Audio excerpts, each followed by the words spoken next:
بہت جلد شفا ملے گی. جی ہاں سر. صحیح. اگلا سوال آیا ہے فوڈ پوائزننگ کے حوالے سے کہ اس کا کیا علاج ہے؟ ایک فوڈ پوائزننگ ہوتی ہے اور اس کے علاوہ کبھی بچھو انسان کو ڈس لے تو وہ بھی باڈی میں پوائزن چلا جاتا ہے، یا مثلا سانپ ڈس لے تو بھی انسان کے بدن میں زہر ہو جاتا ہے. تو مختلف، البتہ ظاہر ہے کہ ان کی کیفیت الگ ہے، لیکن اس میں جو طب اہل بیت میں چیزیں بتائی جاتی ہیں ان ساری چیزوں کے لیے کہ چھوٹی پوائزننگ ہو باڈی میں یا زیادہ ہو تو دوائیں جو ہے وہاں پر بھی کچھ کھانے میں بھی کچھ چیزیں بتائی جاتی ہیں کہ سوی کے سیب یعنی صوف کا سویک، اور سبھی کے خاص طریقے سے بنایا جاتا ہے جو انبیاء کی غذا ہے.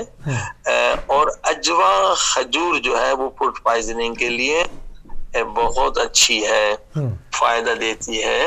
اجوا کھجور جو مدینے سے آتی ہے، اور اجوا کھجور جو ہے وہ گائے کا جو مکھن بنتا ہے یا گھی بنتا ہے، روغن زرد جو ہے، صحیح. کسی کو بھی فوڈ پوائزننگ ہو جائے تو وہ کھانا چاہیے.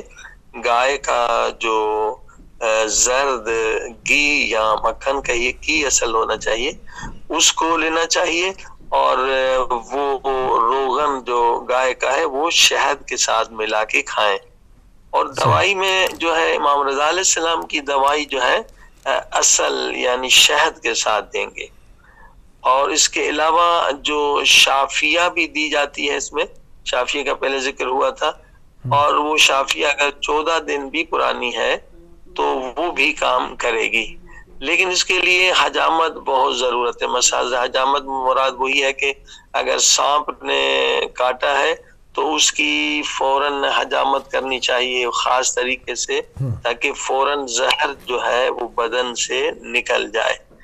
اور جہاں پر بھی اگر سانپ بچھو نے کاٹا ہے تو وہاں پہ نمک کے ساتھ نا زور سے جو ہے وہ مالش کی جائے.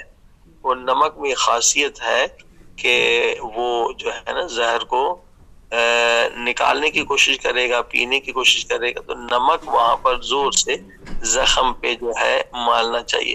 اور بہترین چیز یہی ہے کہ فوڈ پوائزننگ میں اگر الٹی آ جائے تو وہ بہت اچھی چیز ہے. اگر الٹی آ جائے یہ بھی نعمت ہے کہ وہ الٹی لانے کے مختلف طریقے ہیں. لوگ ہیں کبھی انگلی بانس ڈالتے ہیں، حساس ہوتے جلدی الٹی ہو جاتی ہے، تو الٹی کرنا بہت ہی اچھا ہے.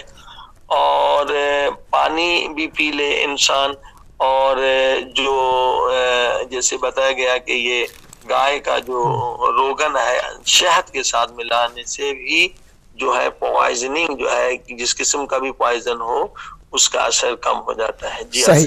اچھا قبلہ ایک آخری